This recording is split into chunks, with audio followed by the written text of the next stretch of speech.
The Ultimate Sales Machine by Chet Holmes. Imagine a 15-year-old kid standing in his bedroom, staring up at a high ceiling. Hanging from above is a single rope with a softball tied to the end, dangling right at chest height. This boy, buzzing with energy and determination, takes a deep breath. He's been learning karate, and he's come up with what he thinks is a brilliant training idea. The concept seems straightforward enough.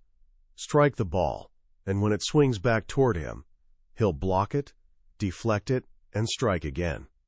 A beautiful dance of discipline and precision. He winds up and throws his first karate chop. Whack! The ball flies away to the end of the rope, then comes rocketing back and smacks him square in the side of the head. He staggers backward, seeing stars. Okay, maybe this wasn't going to be quite as simple as he'd imagined. He tries again with a front kick. The ball swings out and returns, nailing him in the shoulder. A hook kick? It catches him right in the elbow. For weeks, this becomes his painful routine. That relentless ball just keeps hitting him over and over. Progress feels almost non-existent. But here's the thing about this kid. He refuses to quit. He shows up in that bedroom every single day. After a month of daily practice, he can occasionally block the ball. After 3 months, he's hitting it with his hands, feet, elbows, and knees, successfully blocking it from most angles. And after 6 months of this daily ritual, something remarkable happens. The ball never touches him again. He becomes a blur of motion, spinning, kicking, striking, and blocking with fluid precision. His body moves almost without conscious thought, like a perfectly programmed machine that can anticipate the ball's every possible trajectory. He'd stumbled upon a profound truth that would shape the rest of his life. Becoming a master wasn't about learning 4,000 different techniques. It was about mastering just a handful of moves by practicing them 4,000 times. That determined teenager was Chet Holmes. And that one powerful lesson forms the beating heart of his legendary book, The Ultimate Sales Machine. Today I want to share that lesson with you. We're going to explore how this idea of relentless focus on fundamentals can transform not just a business, but any area of life you're serious about improving. By the end of our time together, you'll understand the secret to working smarter instead of just harder, and you'll have a blueprint for building your own personal success machine based on 12 key strategies. This isn't just about sales techniques. It's about mastery itself. And it all starts with what Chet called pig-headed discipline and determination. Let me ask you something. Have you ever felt completely overwhelmed, like your to-do list somehow grew its own to-do list? You're working hard, racing from one task to the next, but when you finally collapse at the end of the day, you realize you haven't really moved the needle on what actually matters. Most businesses, and honestly most people, operate exactly this way. They're busy. They're constantly putting out fires. They're reacting to whatever crisis pops up next. Chet Holmes saw this pattern everywhere he consulted. He'd walk into companies where everyone, from the chief executive to the newest salesperson, was working incredibly hard. But they weren't getting smarter, and they definitely weren't growing the way they hoped to. They were stuck in place, spinning their wheels. They were attempting to juggle 4,000 different things, dabbling in hundreds of ideas, but never truly mastering any single one. And Chet's message was almost shockingly simple: stop doing that. He argued that the key to extraordinary growth isn't doing more things. It's doing fewer things, but doing them significantly better. It's applying what he called pig-headed discipline and determination to a very small number of high-impact strategies. The same kind of discipline he'd learned in his bedroom with that swinging softball. It all begins with the one resource none of us can ever get back: our time. Chet tells a story from when he was running 9 different divisions for billionaire Charlie Munger.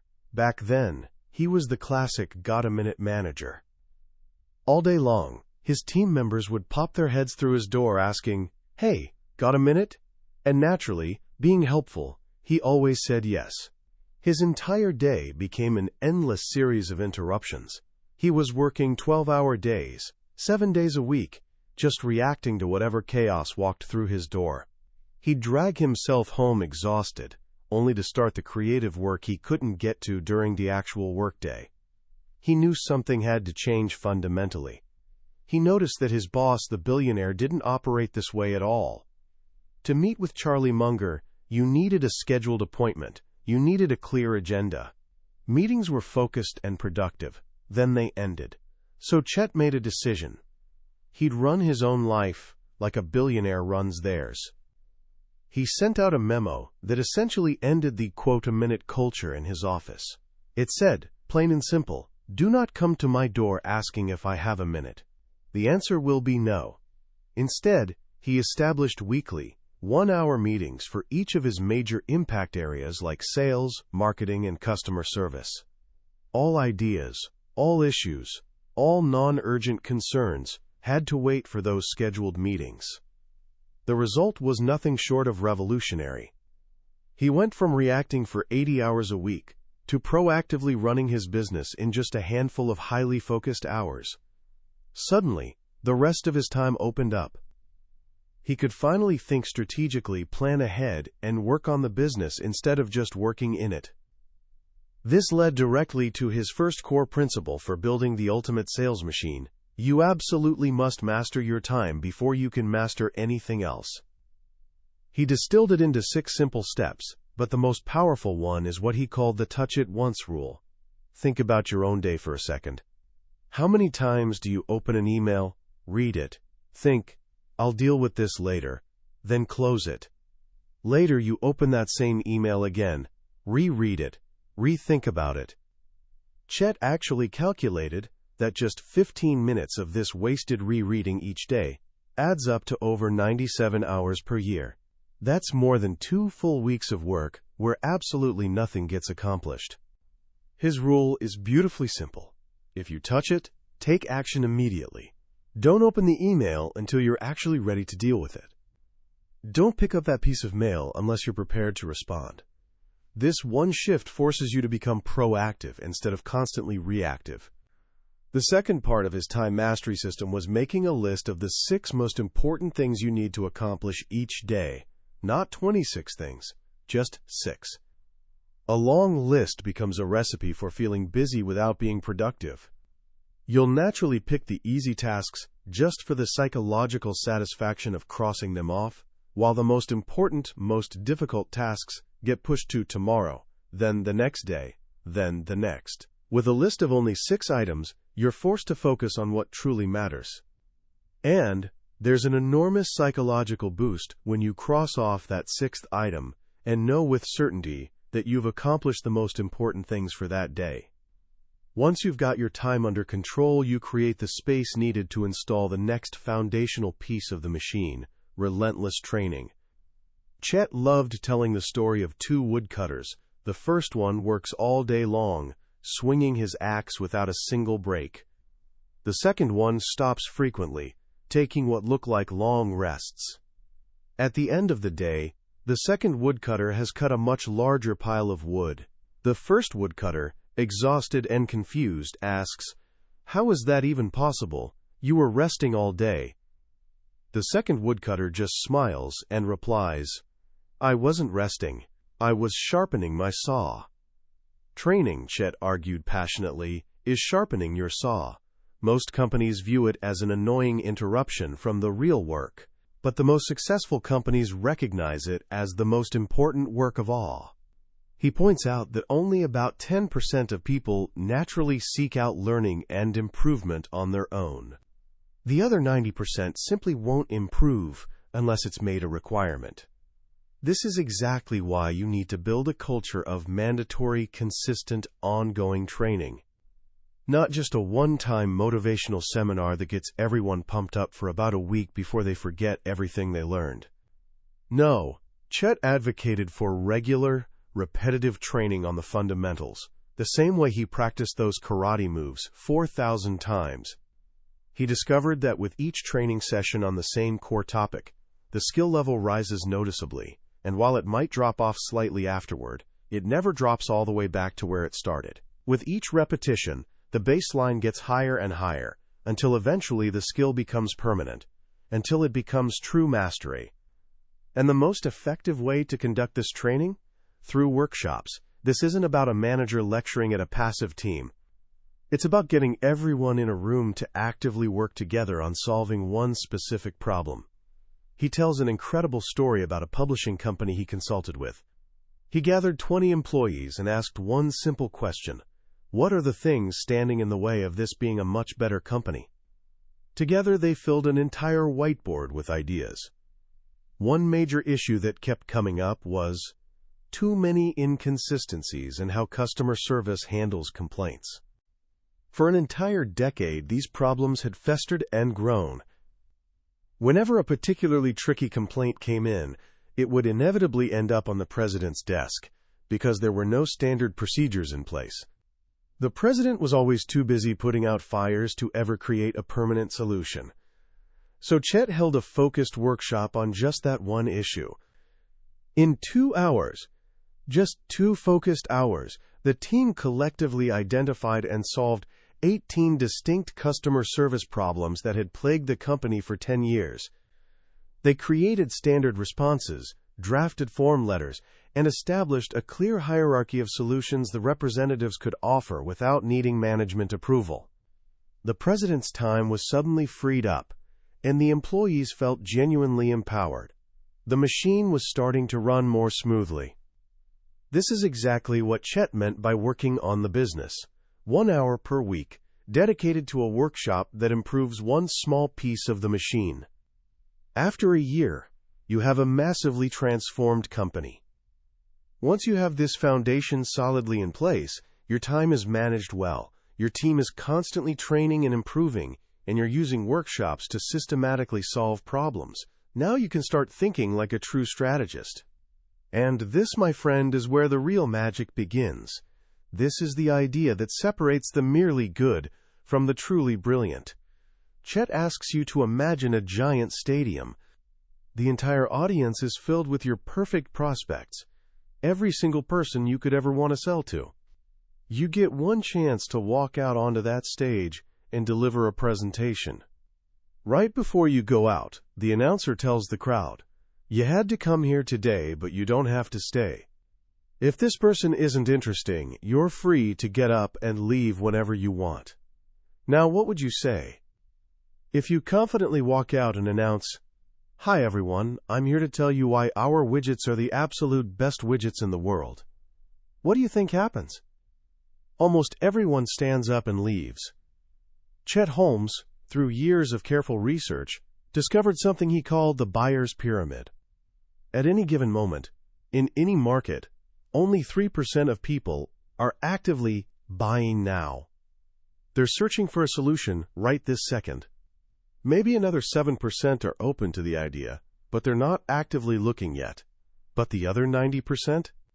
They fall into 3 distinct categories. Those who are not thinking about it, those who think they're not interested, and those who are definitely not interested. Your typical sales pitch only speaks to that tiny 3% at the top. The other 97% tune you out immediately. So what headline, what opening line could you possibly use in that stadium to keep everyone in their seats? This is the essence of what Chet called, quote, education-based marketing. The secret is this: you will attract far more buyers by offering to teach them something genuinely valuable than you ever will by just trying to sell them your product. Instead of a presentation titled, "Why Our Office Equipment is the Best," what if the title was, "The 5 Ways Your Company is Wasting Money in Operations and Administration"? Every single chief financial officer in that stadium is staying in their seat for that presentation. They're curious now. You've offered them real value. You've promised to make them smarter and save them money. Chet implemented this approach on a massive scale with a newspaper company that had been in decline for 4 straight years. Their ad salespeople were making the same tired tactical calls. "Hi, I'm calling from the Gazette. Would you like to buy an ad?" The answer was almost always some variation of, "No thanks." Chet completely transformed the script. The salespeople started calling local business owners and saying something more like this: "Hi, I'm calling from the Gazette." We've underwritten a new educational program for local business owners that teaches the 5 most common reasons businesses fail and the 7 ways to become the most popular business in your area. We feel it's our obligation to help our local community thrive. Would you be interested in learning these strategies? The response was overwhelming. They were getting appointments with 90% of the people who would have otherwise hung up on them immediately. The presentation itself was packed with legitimate, valuable market data about business success. It wasn't a thinly veiled sales pitch. It was genuine education that business owners could actually use. Only at the very end did it artfully transition to show how consistent newspaper advertising was one of the key pillars of a successful local marketing strategy. The business owners didn't feel sold to at all.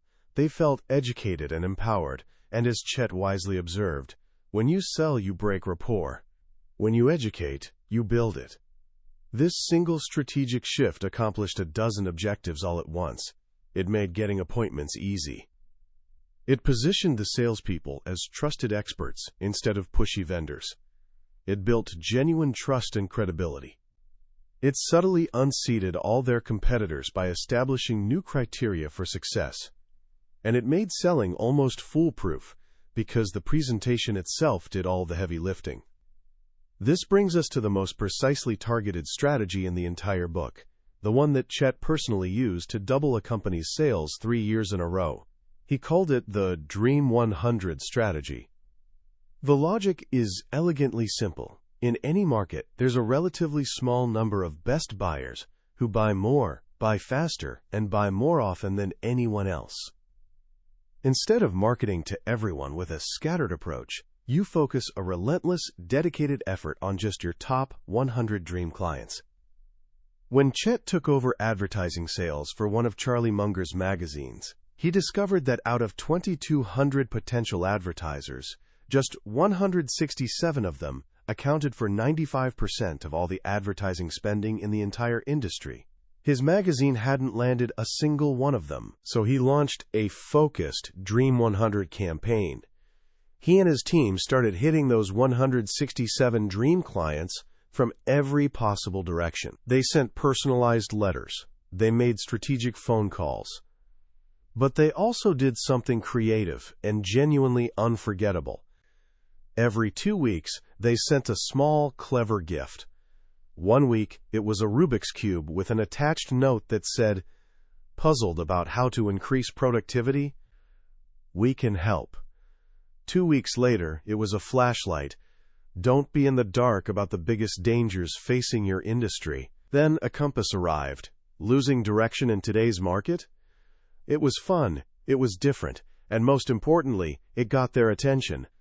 Soon, executives were actually calling them, saying things like, "Okay, you got me. I have to meet you. I've got all your little gifts sitting on my desk, and my team keeps asking about them."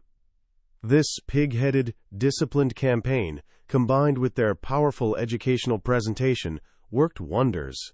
Within a year, they had successfully landed dozens of these top-tier advertisers, doubling the magazine's sales. They repeated the success the next year, and again the year after that. 3 years in a row of doubled sales.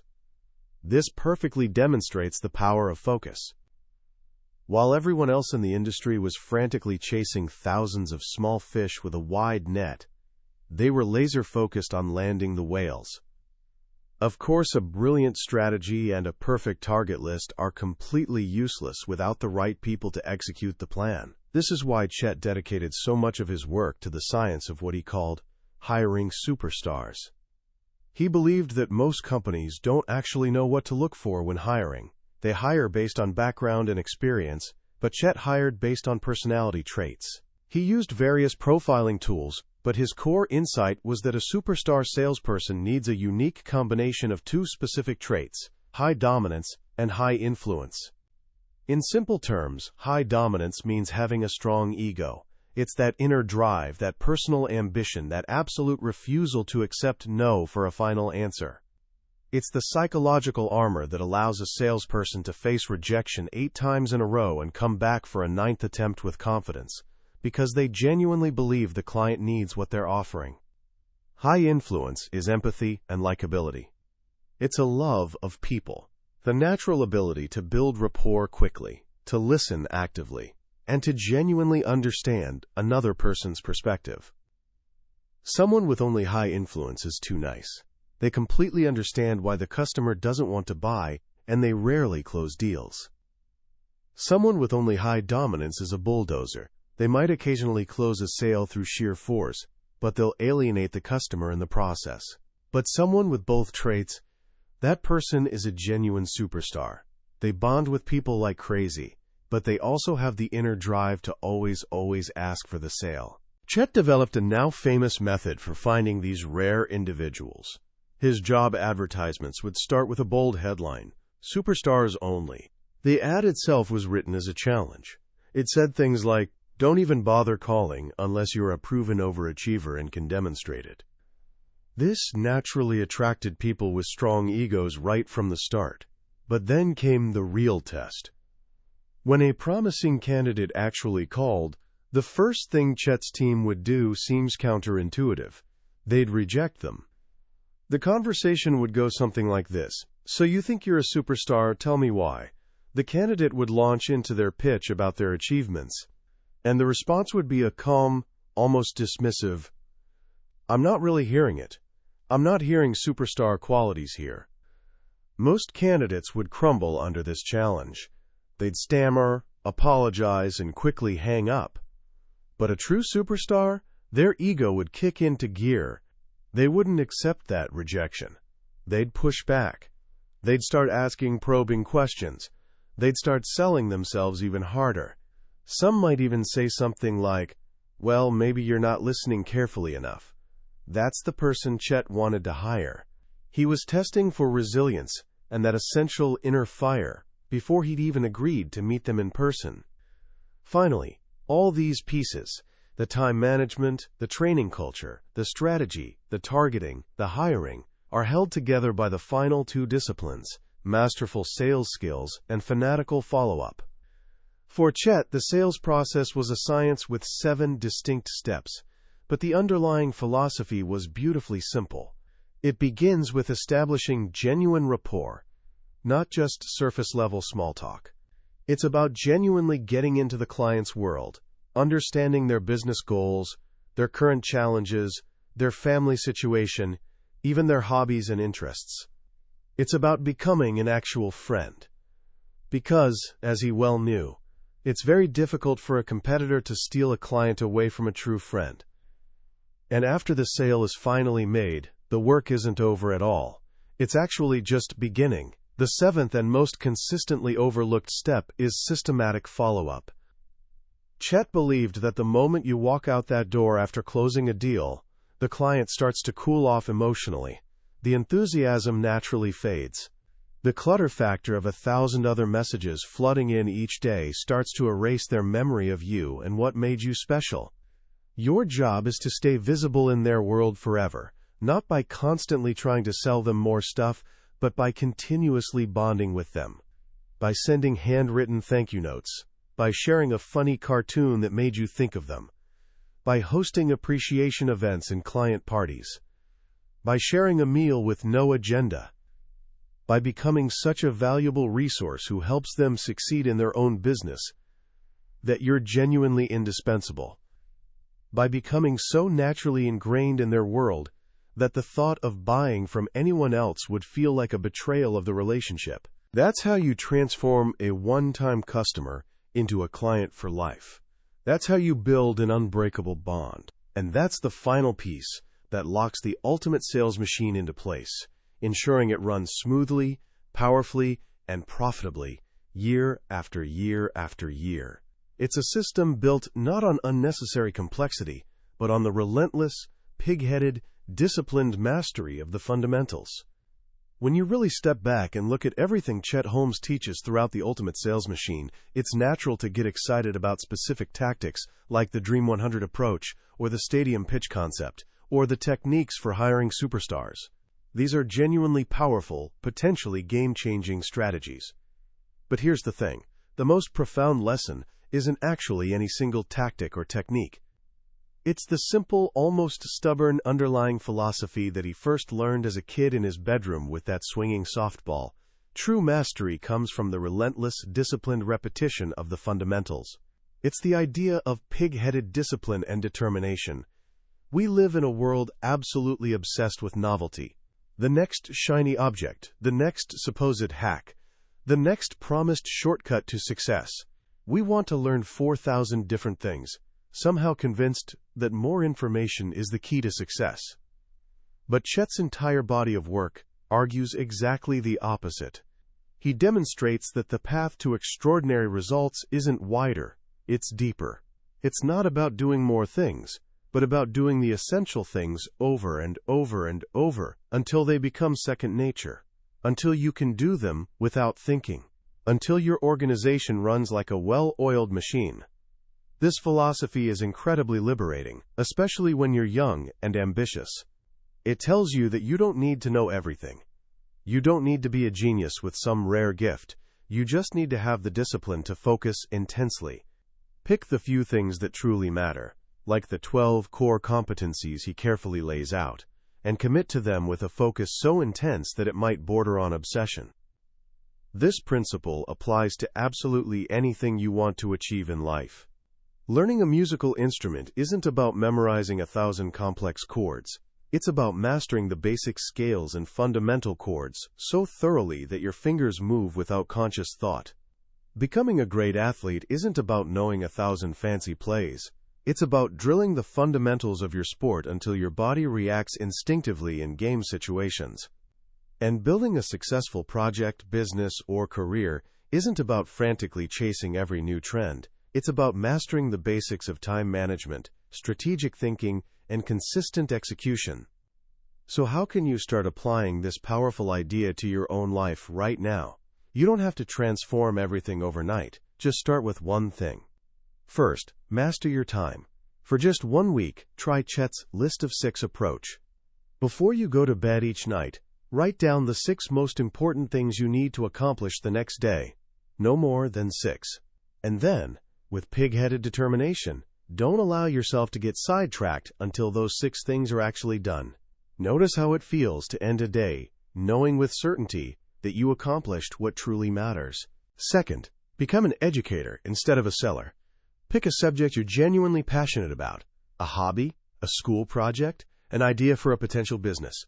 Instead of thinking about how to sell people on it, think about what you could teach them that would be genuinely valuable. Create your own mini stadium pitch. What's the fascinating data or the surprising fact that would make people lean in and want to know more? This simple shift transforms your entire approach from trying to take value to genuinely giving value. And third, identify your personal Dream 10. Forget about 100 for now. Just start with 10. Who are 10 people whose attention and support could genuinely change your life trajectory? A potential mentor, an inspiring coach, a possible collaborator, someone whose work you deeply admire. Now, think like Chet would. How can you start a creative campaign to get on their radar, not by asking them for something, but by offering them something of genuine value, followed up with relentless, creative persistence? It all comes back to that swinging softball.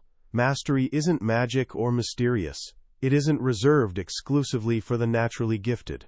It's the natural, inevitable outcome of focused, disciplined, relentless repetition. Chet Holmes has given us the complete blueprint. He's shown us the moves. Now, all that's left is for each of us to go into our own rooms and practice them 4,000 times. That was a summary of The Ultimate Sales Machine by Chet Holmes. We've certainly covered the highlights today, but I'll be honest with you, a summary can only take you so far.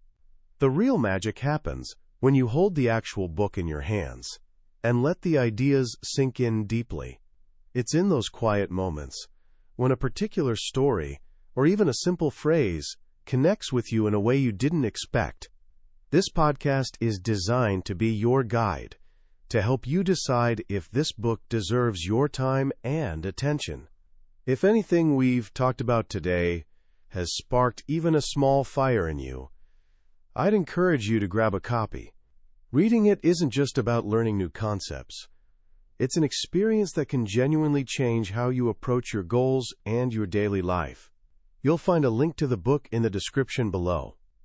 Also, if you found this journey valuable, I'd really appreciate it if you'd hit that like button and subscribe to the channel. That way, you won't miss our next exploration into another life-changing book from the Billionaires bookshelf. Let's keep growing together.